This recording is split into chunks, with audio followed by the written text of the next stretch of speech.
Welcome back to the Engineered Angler. Today we're not going to be doing any more of this spin casting stuff. Not on camera. I'm doing a bunch of experimentation for these hollow see-through ones off camera, and we're going to be doing some testing on a video really soon to see how strong those things are, how well they hold up, and what it takes to pull them apart. But today I want to go ahead and build a mini UV resin curing chamber. Let me show you the drawings. So here is our concept sketch. Actually, this is sort of a picture of the inside of my brain. And I hope this thing doesn't become a little bit of an annoyance with the noise. But anyway, the idea is we're building a UV cure chamber to turn lures and cure the UV resin that we use to give it a final clear coat. Let me show you the one I already have. This thing is kind of big. It'll hold multiple lures and some big ones too. Let me show you. And this one will hold 10 maximum if they're small enough. But you can see I have multiple different sizes here. That's like a 6-inch, and that's like a 7.5, almost 8-inch lure, and a little 2.5-inch lure here. And I try to have the simplest way of holding them possible. And there's 3 different ways I hold my lures. All of these I have shown how to build them, and I'll put a playlist for all the tools that I've actually made in the shop down in the description. You can see it's a relatively simple little machine. I've got some UV bulbs in there. They're 9-watt fluorescent, 365 nanometer. And this is pretty different from where we're gonna build, because on the one that we're gonna build, we're not gonna make round like that one. We're gonna make it octagonal. And instead of using fluorescent lights, we're gonna use 16 feet of UV strip. This stuff is 365 nanometers. That's really important if you're gonna make your own. And this 16 feet has a total of 60 watts. So you can see it takes a lot of these guys to get some wattage. So it's going to be important to get the lures as close to the lights as possible so they have the highest watt density that you can. So we're going to make the housing and the base at a PVC board, 1/2 inch. And then a lot of these fittings like this and here, they're going to be made out of PVC pipe. And to actually make the octagon that's going to be essentially the shell of this chamber, I'm going to use this stuff. It's a flexible plastic mirror. The idea is I'll make little strips for the octagon. It'll create that outer shell, and the mirror surface is going to reflect all that light inside there and keep it nice and bright. We won't lose any of that UV energy. I'm going to put a little 5 RPM motor on this end, and it's going to have a tensioning end here. The tailstock will slide in and out and have a spring on it. But what it's going to allow us to do is have anything from a 1-inch lure to an 8-inch lure in here. All right, enough talk. Let's get out to the shop and start cutting some PVC board. I'm going to be using this 1/2 inch board. I'm making a 5 1/4 inch octagon. So this 5 1/4 inch strip should be good for everything on the project.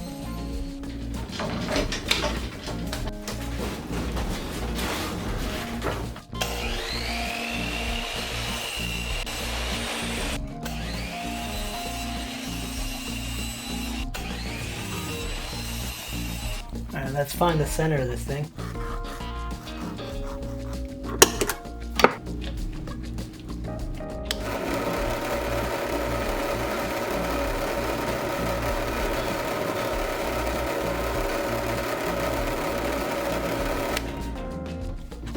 All right, now I just want to fasten them all together temporarily.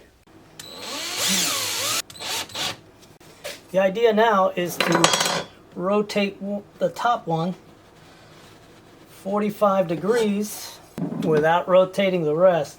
And I'll set my little machinist square to exactly 45. And then I can align these guys.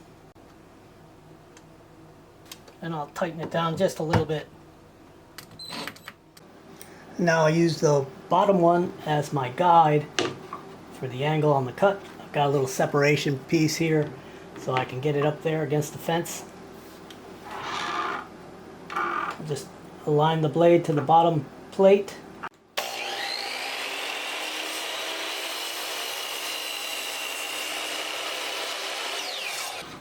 Turn it around.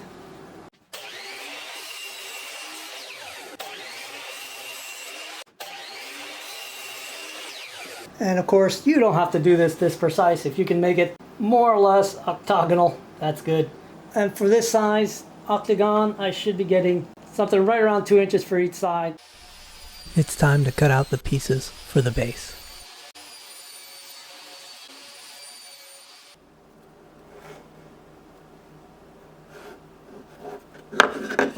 So to be able to cut this out and put on the mirror surfaces, I got to add the width of the mirror surfaces. So I went ahead and drew those lines in. So I'll be cutting for the larger dimension.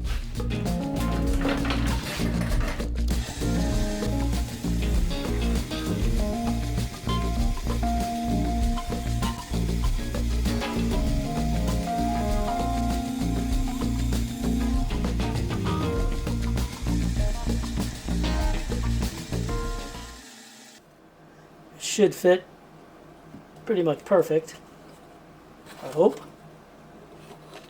Yeah, that'll work just fine. Now I just need to cut 2 more.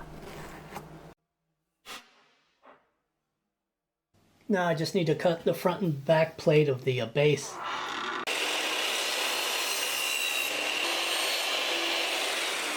Now I said that I was going to make a miniature one, and this is kind of miniature, but I wanted it to be long enough to handle a saltwater lure. So something around 7.5, 8 inches.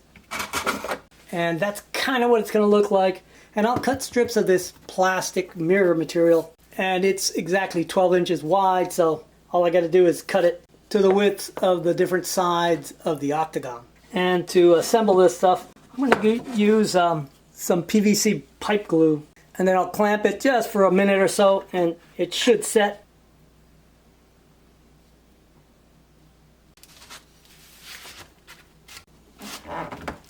And I'll give that a couple of seconds to set up. It's almost as good as crazy glue. This PVC stuff is really easy to work now. You could obviously have done this in some 1/2-inch plywood, but this is so light it just makes it a lot easier to transport because I plan to use this thing in my sailboat. And I'll be making lures on the boat and fishing behind the boat as I go along. And speaking of the sailboat, I want to remind you that a while back I reached out to everybody who watches my channel and asked them if they would go ahead and visit my other channel, which is a small channel I don't plan to do a whole lot on, but I would like to get it to 1,000 subscribers. This way I can actually be seen by the algorithm. But right now we're stuck, and I would love it if you guys would go up there and surge it up to 1,000. I went ahead and set it up so that if you guys go on there, leave a comment that says here for EA, the Engineered Angler, that you would be entered in a raffle to win a full airbrushing kit with a compressor and everything. Everyone who has already gone to my brand new channel, the Sailing in Real Life channel, and subscribed and commented with the comment here for EA and watched a video or two, don't forget to leave a thumbs up when you can. All those folks are still in the running. Everybody who hasn't won is still in the running for the bigger prize. So hopefully we can go ahead and push and get past that 1,000 subscriber mark. And if you're bored and you want to see what I'm doing when I'm not doing this stuff, check out that channel. I do some DIY repairs, and I make a bunch of gizmos for the sailboat too. And I do some sailing with varied success if you want to check that out. The channel's called Sailing in Real Life, and I'll leave a link in the description. All right, I'm starting to cut this stuff, and what I'm finding is that I can't score and snap like you normally can with plexiglass. This must be polycarbonate because it wants to bend more. Now, before you even suggest it, yeah, I thought about heating it up and bending it into a full arch to make kind of a cylindrical shape, but I tried it, and if you heat it up, it ruins the mirror finish on it. So I just set my width with my little depth gauge here, and hopefully we won't wreck it as we saw it.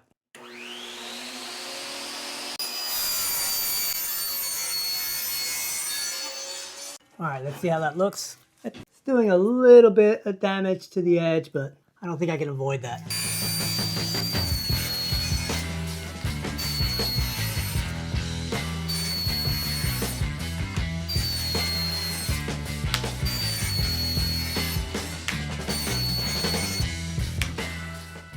All right, assembly is going to be a little bit fiddly because I've got to sort of glue them down on the bottom frames, then bring in the outer plates, and then the top 4 pieces will form the hatch. We'll see how we do that.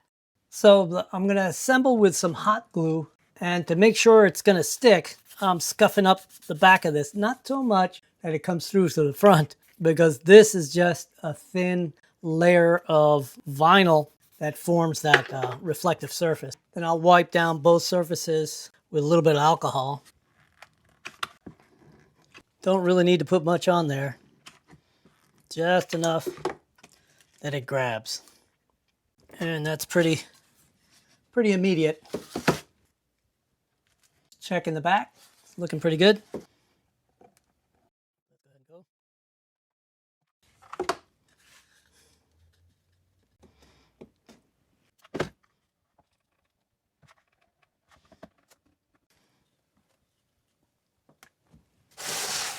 All right, that's looking pretty good. I wanted to model the hinges to be able to open this thing. I'll show you what it looks like.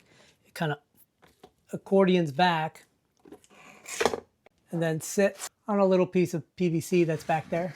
And then, of course, it's really wimpy right now because it doesn't have real hinges. Pull it back, slide it into that gap. And we got ourselves a nice closing chamber. All right, I'm putting in the hinges, but to do it, I have to make sure that the flap is in position with the right angle. So I'm using these little offcuts, sort of just taped down to be able to set that angle and then glue on these little Lexan hinges. They go on pretty easy. They got their own self-adhesive stuff. And as usual, I'll put a list of everything I've gotten online in the description. And then the ones that have to go on the outside need to go on the box itself so it has the right shape. And you have to do that because as it opens, it actually opens up the gap. All right, we've gotten to the point where I think we can cover what most of you have tuned in to see, and that's the electrical connection, the lights, and the motor. And we'll go ahead and talk about that. But first, let me show you what this looks like now. I don't have it completely fastened, but I can open it, and you can see it's really blinged out. Lots of reflective surfaces. And you can see I've got the mirror end plates put on, and I've drilled out the holes for the fixtures and the motor. And it's key that I get these light strips on there before I do anything else, because otherwise I won't have room to get my hands in there. And if you take a close look at the LED strip, you can see there's 3 LEDs in each inch, and those little copper points, that's where I can actually cut it.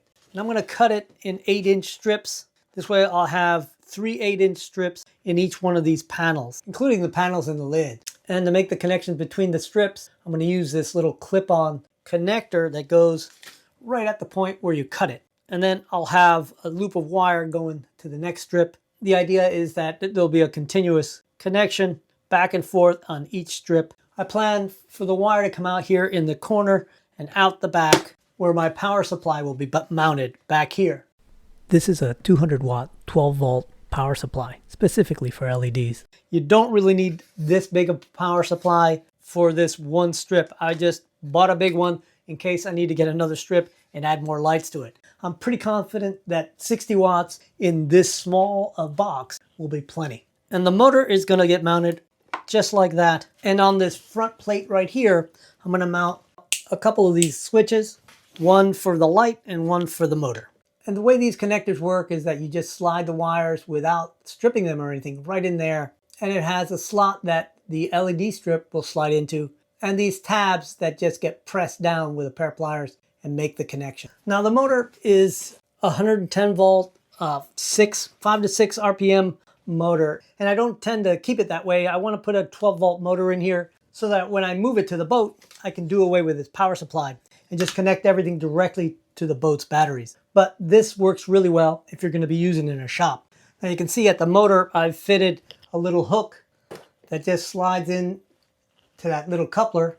But for the other end over here, this is going to take a little more work to do. I've got a fitting that I'm going to put in, and then I'm going to adjust this PVC pipe so that it'll have a hook at the end and a spring on the inside so that I can pull it back and tension the connection at the lure. But the first step is to cut all this into 8-inch strips and make the connections between them.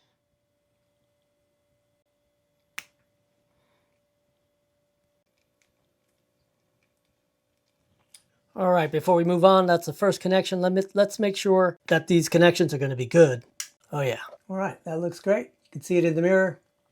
The junctions are going to look like that and stuck on there like so. Now we got to work on the tailstock that holds the lure.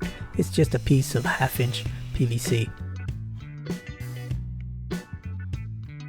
Now I'm marking where I'm going to cut notches. The notches will allow me to ratchet it in and out, and it'll lock in place where I need it to. I have to make a precise measurement for the height of the blade, so I get a shallow cut when I cut these notches.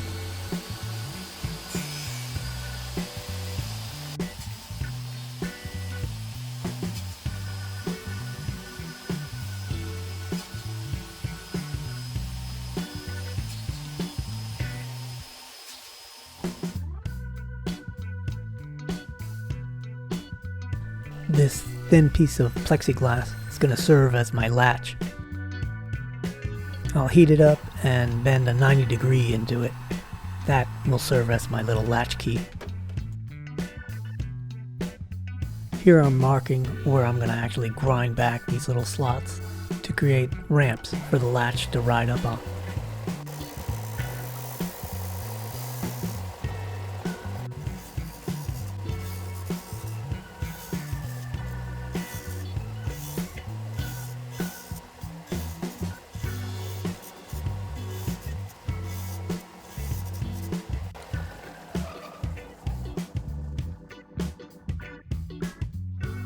Looks like it's going to work perfect. I need to cut out a plug to stick in the end of that PVC tube. It'll serve as my end cap.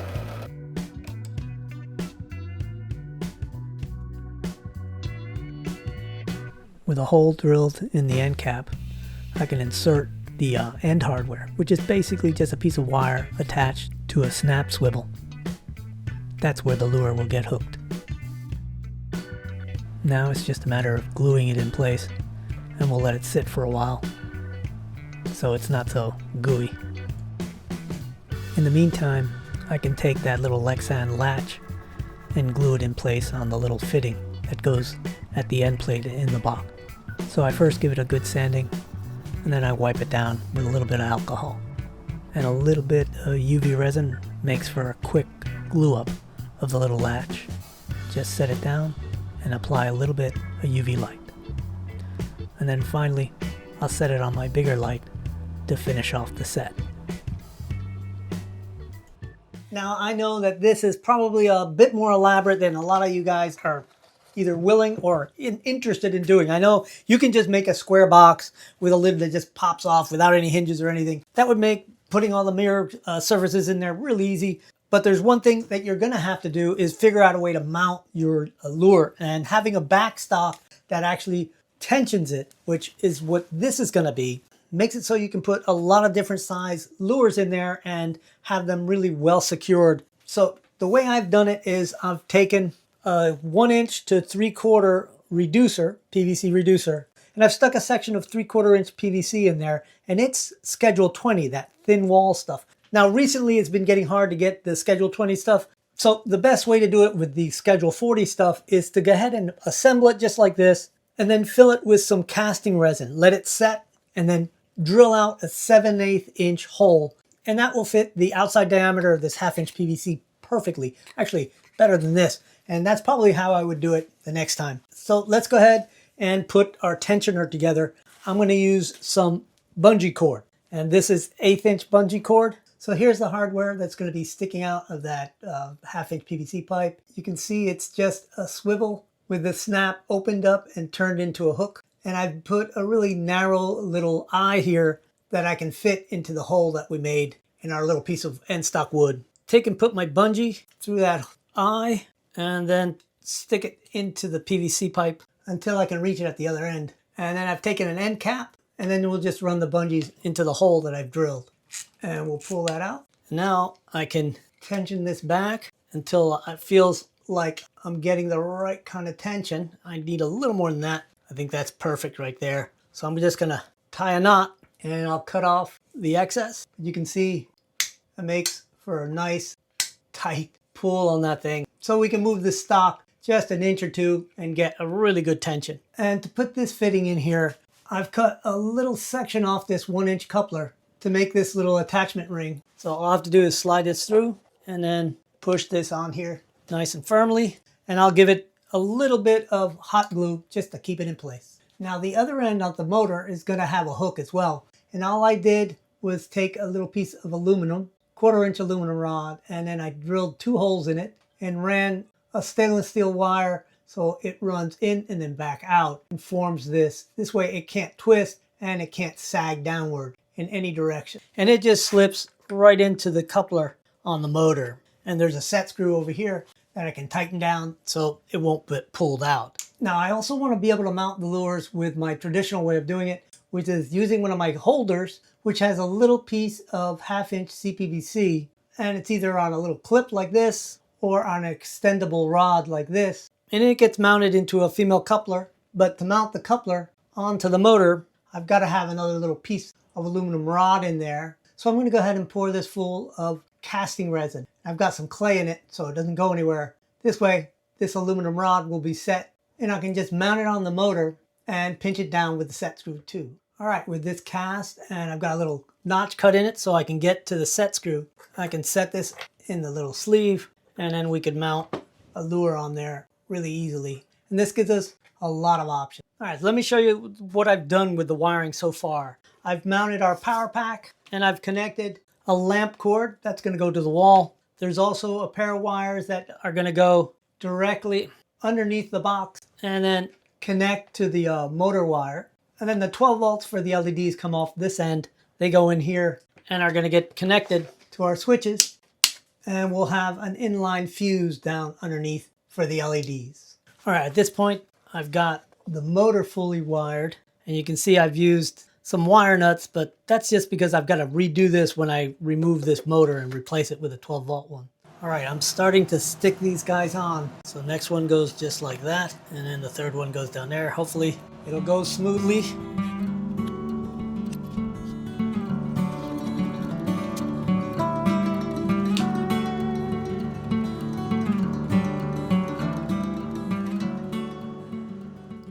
All right, it's fully assembled.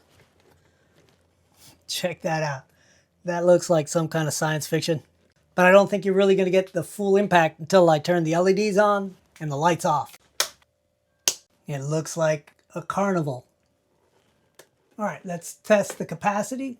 That's a 7.5 inch lure right there. And we've got at least another inch that we can put on there. And here we have a 1 inch lure. And to tighten it up, we just rotate so that blue line is on the side. And there you go. And we've got a 1 inch lure turning in this thing.